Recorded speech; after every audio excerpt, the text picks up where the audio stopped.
নমস্কার, নতুন বাংলা থেকে বলছি সন্ময় বন্দ্যোপাধ্যায়। ডিএ মামলার রায় কবে হবে তাকিয়ে আছেন আপনারাও, আমরাও তাকিয়ে আছি। প্রতিদিন আমরা বিভিন্ন কর্মচারী সংগঠনের নেতৃত্বের সঙ্গে কথা বলি। একটা প্রশ্ন মাঝে মাঝেই আপনারা করেন, সেটা আমারও মনের প্রশ্ন।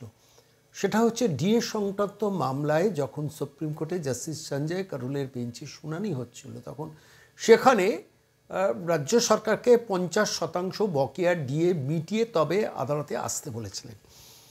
তারপর রাজ্য সরকার কাকুতি মিনতি করেন, কোটি কোটি টাকা ডিএ মামলার এই প্রতারক সরকার আইনজীবীদের পেছনে খরচা করেন মানুষের অধিকার কাড়ার জন্য। সে ইতিহাস আপনারা জানেন, সে ঘটনা নতুন করে বলার দরকার নেই। কিন্তু মানুষের অধিকার কাড়ার লড়াইয়ে কোটি কোটি টাকা খরচ নিয়ে কোনো তথাকথিত সর্বাধিক প্রচারিত দৈনিকে কোনো দিন কোনো প্রশ্ন করেন না। উল্টে অভিরূপ সরকারকে দিয়ে ডিএর অধিকার কাড়ার যে খেলাটা মমতা খেলেছেন, সেই অভিরূপ সরকারকে দিয়ে শতবর্ষ প্রাচীন আনন্দবাজার পত্রিকা পোস্ট এডিট লেখান। চিনে রাখুন, আমরা চেনানোর জন্য বারবার কথা বলি, এটাও আপনারা চিনে রাখুন। আমি আজকে এই মুহূর্তে দাঁড়িয়ে যে মূল প্রশ্ন, যে আলোচনাটা বারবার আপনাদের কাছ থেকে আমরা যে বক্তব্যটা শুনেছি, আচ্ছা সন্ময়বাবু, ডিএতে তো জাস্টিস সঞ্জয় কারোল বলেছেন যে 25% বকেয়া রিলিফ মিটিয়ে তারপর আপনারা আসুন, আদালতে আসুন। 1 মাস গেছে, রাজ্য সরকার লাস্ট দিনে মডিফিকেশন অ্যাপ্লিকেশন জমা দিয়েছেন, অর্থাৎ আদালতের নির্দেশ, সুপ্রিম কোর্টের সর্বোচ্চ আদালতের নির্দেশ একটা রাজ্য সরকার মানেনি। তারপর কি প্রত্যাশিত ছিল? সুপ্রিম কোর্ট স্বতঃপ্রণোদিত হয়ে রাজ্য সরকারের উপর কড়া একটা সিদ্ধান্ত নিতে পারত, একটা পরিষ্কারভাবে একটা ফাইন ইম্পোজ করতে পারত, কোনো একটা কঠোরতম সিদ্ধান্ত নিতে পারত। সুপ্রিম কোর্ট কি করেছে? সুপ্রিম কোর্টের মহামান্য বিচারপতিদের কোনো কথা নিয়ে প্রশ্ন করা যায় না, কিন্তু মনের যন্ত্রণার কথাগুলো তো প্রকাশ্যে বলা যায়। সুপ্রিম কোর্টের রায় নিয়ে মানুষের মনের যন্ত্রণা, সরকারি কর্মচারীদের মনের যন্ত্রণা, সরকারি অবসরপ্রাপ্ত কর্মচারীদের মনের যন্ত্রণা, শিক্ষক, অবসরপ্রাপ্ত শিক্ষক, অধ্যাপক, অবসরপ্রাপ্ত অধ্যাপক, বিভিন্ন সরকারি আন্ডারটেকিংয়ের কর্মচারীরা দীর্ঘশ্বাস ফেলে যে বসে আছেন, তাদের মনের যন্ত্রণা তো যে সুপ্রিম কোর্ট কেন কন্টেম্পট অফ কোর্টে রাজ্য সরকারের ব্যাপারে কঠোরতম অবস্থান নিলেন না। আমি কর্মচারী সংগঠনের আইনজীবীদের সঙ্গেও কথা বলেছি, তাদের নেতৃত্বের সঙ্গে কথা বলেছি। তারা কিন্তু সুপ্রিম কোর্টে গিয়ে কন্টেম্পট অফ কোর্টের প্রসিডিংস নিয়ে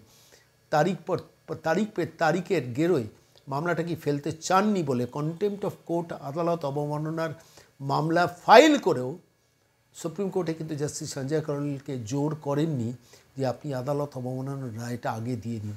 কিন্তু আদালতে কি উচিত ছিল? দেখুন, আদালত, আইন আমি বুঝি না, আমি আইন নিয়ে পড়াশোনা করি, চেষ্টা করি অনুধাবন করার জন্য। একজন সুপ্রিম কোর্টের বিচারপতি দেওয়ার রায় মানল না একটা সরকার, যাকে আমি প্রতিনিয়ত বলি প্রতারক সরকার, চোর সরকার, চৌর্যবৃত্তির সাম্রাজ্য প্রতিষ্ঠাটা করেছে ওই কালীঘাটের একটি নির্দিষ্ট পরিবার। তো সেই সরকার যখন আদালতের রায়কে অস্বীকার করলো, মানল না, মডিফিকেশন অ্যাপ্লিকেশন দিয়ে সিংভিদের দিয়ে আবার নতুন করে সিম্পলদের দিয়ে খেলা খেলে, তখন কেন সুপ্রিম কোর্ট কানটা নবান্নের মূলে দিল না? প্রশ্নটা তো আপনাদের মনে, একটু ভালো করে ভেবে দেখুন তো, যারা প্রতিদিন প্রতি মিনিট নতুন বাংলার এইসব প্রতিবেদন শোনেন, আপনাদের মনে প্রশ্ন জাগেনি যে আচ্ছা কন্টেম্পট অফ কোর্ট হয়েছে তো রাজ্য সরকারকে সম্ভবত 29শে জুলাইয়ের মধ্যে নির্দিষ্ট, বা 29শে জুনের মধ্যে 25% রিলিফটা, মানে পেনশনারদের রিলিফ, সরকারি কর্মচারীদের বকেয়া ডিএ 2009 থেকে 2019 মিটিয়ে তবে আদালতে যেতে বলেছিল। তারপরে সরকার যখন সেটা করলো না, কেন সুপ্রিম কোর্টের মহামান্য বিচারপতিরা কানটা মুলে দিল না সরকারের? এই প্রশ্নটা আমার মনে দেখা দিয়েছে, আপনার মনে প্রশ্ন দেখা দিয়েছে, কিন্তু এই প্রশ্নগুলো নিয়ে তো প্রকাশ্যে প্রশ্ন করা যায় না, কিন্তু মনের যন্ত্রণাটা তো প্রকাশ করা যায়। কেন সুপ্রিম কোর্ট করলো না? সুপ্রিম কোর্ট যদি করতো তাহলে এই রাজ্য সরকার সবকটা শিখে যেত। কেন হলো না? আমি প্রশ্নের উত্তর খুঁজেছি। আমি সরাসরি মলয় মুখোপাধ্যায়কে এই প্রশ্নটা করেছিলাম, তার পক্ষে উত্তর দেওয়া সম্ভব নয়, কিন্তু মানুষের মনের যন্ত্রণাটার কথা এই। ধরুন সুপ্রিম কোর্ট আমার বিরুদ্ধে বা আমাদের কারুর বিরুদ্ধে একটা নির্দেশ দিলেন, দিয়ে বলেন 1 মাসের মধ্যে এটা করে তারপরে আদালতে আসো। আমি সুপ্রিম কোর্টে গেলাম, কিন্তু আমি নির্দেশ মানলাম না। সুপ্রিম কোর্টে যখন সেই বিষয় নিয়ে শুনানি হলো, তারপর তো সুপ্রিম কোর্টে শুনানি হলো, সঙ্গে সঙ্গে তো সেই শুনানিতে করা যেতে পারতো। আমি জানি না, আমি আইনের ছাত্র নই, যে রাজ্য সরকারকে একটা কঠোরতম সিদ্ধান্ত জানিয়ে ইমপ্লিমেন্ট করিয়ে তারপরে আদালতে মামলা শোনার জায়গা তৈরি করা উচিত ছিল। মামলাকারী সংগঠনগুলো তারা এটা নিয়ে পার্সু করতে চাননি কেন? তারিখের গেরোয় রাজ্য সরকার, প্রতারক সরকার আইনজীবীদের দিয়ে খেলে দেবেন। প্রতারক সরকার তো আমার আপনার ট্যাক্সের টাকায় কোটি কোটি টাকা আদালতে ঢেলেছে আইনজীবীদের পেছনে। তারিখের কালচারে সেই জাস্টিস ঋষিকেশ রায়, আপনারা জানেন এর আগে সেই 3 মাস 4 মাস অন্তর অন্তর ডেট পড়তো জাস্টিস চন্দ্রচূড়ের আমলে, সেই গেরোয় ফেলে দেবে। ফলে স্বাভাবিকভাবে কর্মচারী সংগঠনের আইনজীবীরা ওই কন্টেম্পট অফ কোর্টের প্রসিডিংসের মধ্যে ঢুকতে চাননি। আদালত কিন্তু বলেছেন যে আপনাদের নির্দেশ দেওয়া হয়েছিল, আপনারা না মেনেই আদালতে এসেছেন। তাহলে প্রশ্নটা হচ্ছে, তাহলে একটা কঠোরতম অবস্থান নেওয়া যেত না? আইন কি বলছে আমি জানি না। মহামান্য বিচারপতিদের কোনো অবস্থান নিয়ে আমার প্রশ্ন করার কোনো স্পর্ধা আমি দেখাতে চাই না। সম্পূর্ণ আস্থা রেখেও আপনারা যে প্রশ্নটা প্রতিদিন করেন, সেই প্রশ্নটা আমারও মনের প্রশ্ন। কি মেসেজ গেল? কি চোরেদের প্রতি কি মেসেজ গেল? দেখুন, সরকারটা তো চোরেদের। 2026 সরকারকে বিতাড়ন করা দরকার। যে যেখানে জিতবে তাকে জেতানো দরকার। রং ভুলুন, প্রতীক ভুলুন, যে যেখানে জিতবেন তাকে জেতান। তাহলে এই অধিকার কাড়ার খেলাটা এই প্রতারক সরকার আরও করবে, আরও আইনজীবীদের পেছনে কোটি কোটি টাকা খরচা করবে নিজেদের পাপ ঢাকার জন্য। আমি সরাসরি এইসবগুলো নিয়েই মলয় মুখোপাধ্যায়ের সঙ্গে কথা বলেছিলাম যে ডিএর কন্টেম্পট অফ কোর্ট, আদালত অবমাননার মামলা, আদালত অবমাননা করা হলো, সুপ্রিম কোর্টে মহামান্য বিচারপতিরা দেখলেন, কিন্তু কেন কানটা মুলে দিলেন না?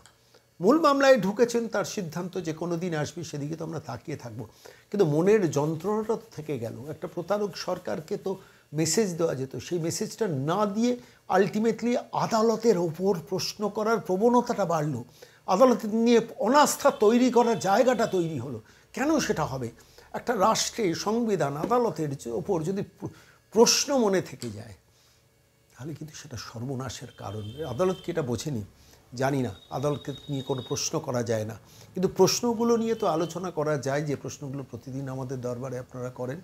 আজকে আমি সরাসরি মলয়বাবুর সঙ্গে এইটা নিয়ে কথা বলছিলাম, তার অবস্থানটা জানতে চাইছিলাম। কি বললেন মলয় মুখোপাধ্যায়, কর্মচারী ফেডারেশনের আহ্বায়ক, শুনুন। নমস্কার মলয়দা, সন্ময় বলছি। নমস্কার সন্ময়দা, বলুন। 3 তারিখ হয়ে গেল, আর সেই সময় দাঁড়িয়ে শেষ পর্যন্ত এখনো পর্যন্ত সুপ্রিম কোর্টে ডিএ সংক্রান্ত মামলার রায়টা বেরোলো না। যে কোনো দিন বেরোবে, যে অপেক্ষা করতে হবে আদালতের নির্দেশে। আদালতের রায় কবে বেরোবে আদালত সিদ্ধান্ত দিয়ে জানাবেন। জাস্টিস সঞ্জয় করল, জাস্টিস প্রশান্ত মিশ্র বেঞ্চ।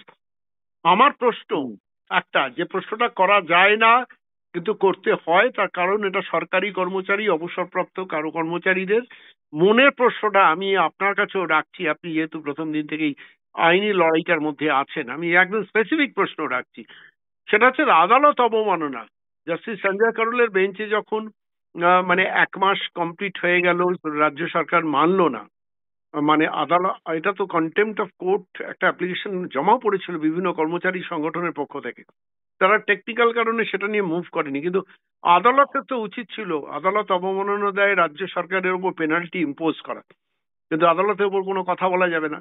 কিন্তু আপনি কি মনে করেন যে আদালতের উচিত ছিল কন্টেম্পট অফ কোর্টের আদালত অবমাননা দেয় রাজ্য সরকার বা নবান্নকে অভিযুক্ত করা? দেখুন, সেটা আদালত করেনি কেন সেটা বলতে পারবো না, তবে আদালত কিন্তু একথা বলেছে যে আমরা যে 25% মর্গ ভাতাটা দেওয়ার কথা বলেছিলাম সেটা কিন্তু আপনারা দেননি, সেটা কিন্তু মাথায় রাখবেন। এবং আমরা মনে করছি যে এটা যে মানে কোর্ট কেন রাখিনি, যে সামগ্রিকভাবে যে ডিএ রায়টা যাতে শুনানিটা হয়ে যায় সেই প্রেক্ষিতে কিন্তু আদালত সেইভাবেই শুনানিগুলো শুনেছে। এখন পরিষ্কার ব্যাপার যে এই যে কন্টেম্পট পিটিশনটা নিয়ে যদি শুনানি চলতো আমাদের মনে হয় তাহলে কিন্তু আরো মামলাটা দীর্ঘ থেকে দীর্ঘতর শুনানি হতো। আপনার পক্ষে বলাদা, আমি থামাচ্ছি, আপনার পক্ষে বলা সম্ভব নয় ঠিকই, কিন্তু আবার এটাও তো ঠিক। আমি সুপ্রিম কোর্টের বিচারপতি, আমরা সুপ্রিম কোর্টের বিচারপতি, আমরা রায় দিলাম যে ডিএটা দিয়ে দেওয়া হোক, অন্তত 50% দিতে পারবেন না যখন 25% দিয়ে তবে আসুন। তারপরে আমার রায়টা মানা হলো না, তাহলে তো সুমোটো সুপ্রিম কোর্টের উচিত ছিল রাজ্য সরকারকে পেনাল্টি ইম্পোজ করা। কিছু না, মানে সমস্ত সরকারি কর্মচারীকে 25% দাওনি, তুমি ইমিডিয়েটলি 2 কোটি টাকা বা 5 কোটি টাকা বা 10 কোটি টাকা বা 20 কোটি টাকা যাই হোক, সেটাকে ইমিডিয়েটলি জমা রাখো একটা নির্দিষ্ট কোনো ফান্ডে। এইটুকু তো সুপ্রিম কোর্টের কাছ থেকে সরকারি কর্মচারী, অবসরপ্রাপ্ত কর্মচারীরা আশা করতে পারে।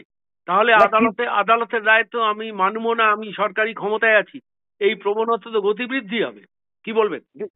দেখুন, ব্যাপারটা সেটা তো দেখুন, এখন ও রায়টা যতক্ষণ না বেরোচ্ছে আমরা একবার এইসব বক্তব্যের কোনো উত্তর আমরা দিতে পারি না। যেহেতু সুপ্রিম কোর্ট, এখন সুপ্রিম কোর্ট রায়ের জন্যই তো আমরা মানে ওয়েট করছি রায়টা কি বেরোয়। রায়টা বেরোবার পরিপ্রেক্ষিতটা তো আমাদের আগে জানতে হবে। আমরা আশা করছি যে সামগ্রিকভাবে উদ্দেশ্য নিয়ে মলয়দা, আপনাদের উদ্দেশ্য নিয়ে কোনো প্রশ্ন নেই। আপনারা লাগামহীন 7 বছর ধরে একটা অসম্ভব লড়াই সুপ্রিম কোর্টে গিয়ে লড়ছেন, কিন্তু সাধারণ মানুষ, সরকারি কর্মচারীদের মনের প্রশ্নটাই আমি আপনার কাছে রাখলাম। আপনার উত্তর দেওয়া সম্ভব নয় জেনেও, যে কন্টেম্পট অফ কোর্ট 1 মাসের মধ্যে 25% দিয়ে এসো, একটা সরকার সেটাকে ডিনাই করলো, অর্থাৎ সুপ্রিম কোর্টের রায়কেও আমরা মানি না। এখান থেকে প্রশ্ন যেটা পরবর্তী আসছে সেটা হচ্ছে, ধরুন এই রায় সরকারি কর্মচারীদের পক্ষে গেল, অবসরপ্রাপ্ত কর্মচারীদের পক্ষে গেল, তারপরে তো সেই রায় মানবো না। তার কারণ আমি তো এর আগে মানিনি, আমি তো সুপ্রিম কোর্ট থেকে ছাড়পত্র পেয়ে গেছি, কন্টেম্পট অফ কোর্টে আমার তো ফাইন ইম্পোজ হয়নি। ফলত সেইটা তো আলটিমেটলি থেকে যাবে। আলটিমেটলি সরকারের মনে তো আস্থা জাগিয়ে দিল, সরকারি কর্মচারীদের, অবসরপ্রাপ্ত কর্মচারীদের দীর্ঘশ্বাস বাড়ালো, কিন্তু সরকারের মনে আস্থা জাগিয়ে দিল যে আমি যাই করি না কেন কোর্টকে আমি বুড়ো আঙুল দেখাবো, নয় কি?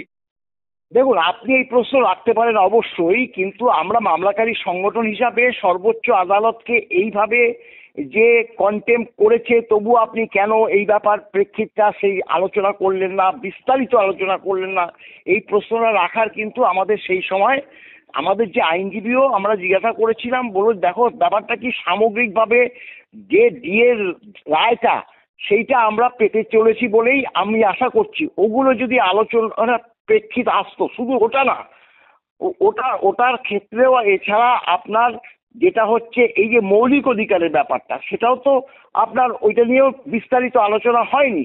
এখানেও বিকাশবাবুকে বলেছিল, বিকাশবাবু বলেছে দেখুন এই মৌলিক অধিকারের ব্যাপারটা আমরা আমাদের কোনো বক্তব্য নেই, সেটা সর্বোচ্চ আদালত যা সিদ্ধান্ত নেবে সেটাই আমরা মাথা পেতে নেব। কারণ আমরা জানি যে মৌলিক অধিকার আমাদের দিলেও আমাদের কোনো অসুবিধা নেই, না দিলেও কোনো অসুবিধা নেই। কারণ দিয়ে যে মানে আপনার আইনি অধিকার, সাংবিধানিক অধিকার, সেটা তো উচ্চ আদালত এবং ট্রাইব্যুনাল বলে দিয়েছে, এবং সেটাই বারবার আলোচ্য হয়েছে। DA is a legally enforceable right. এই এনফোর্সেবল রাইটটার উপরেই কিন্তু আপনার এই শুনানিগুলো হয়েছে, যে DA is a legally enforceable right. আমরা তো সেটাই চাইছি। আমরা ওই যে আপনার কন্টেম্প হলো কি হলো না সেটা প্রশ্নটা আমাদের কাছে কোনো মূল্যই নেই, পরিষ্কার। কিন্তু একটা প্রশ্ন আমার থাকছে এখানে, আমি আপনাদের সঙ্গে একটু মতপার্থক্যে যাচ্ছি। সেটা হচ্ছে, আপনাদের লড়াইটা তো কর্মচারীদের স্বার্থ নিয়ে লড়াই, তো সেই কর্মচারীদের দীর্ঘশ্বাস বাড়ছে যে কন্টেম্পট অফ কোর্টে রাজ্য সরকারকে ফাইন ইম্পোজ হলো না, অথচ আপনাদের সেটা স্বার্থে লাগলো না, আপনাদের মনে প্রশ্ন জাগলো না? না না, আপনি এটা করতে পারেন, কিন্তু আপনার এখনো আমরা তো এখনো কি অর্ডারে কি বলা থাকে আমরা তো বারবার বলছি যে এই বার্তা থাকবে, কন্টেম্প করেছে যে সেই কথাটা কিন্তু অর্ডারে থাকবে বলে আমাদের ধারণা। তার শাস্তি কি হলো? হয়নি না, শাস্তি সেটা এখন এবার আমি অর্ডারে থাকতেও পারে। প্রশ্নটা হচ্ছে শুনুন, আর ইন্টারেস্টের কথাও বলতে পারে যে আপনারা দেননি, সেই কারণে আপনাদের কিন্তু এই যে ডিউরেশনটা যেই পর্যন্ত আপনারা দেননি সেখানে আপনাকে ইন্টারেস্টটা দিতে হবে টোটাল ডিএটার উপরে।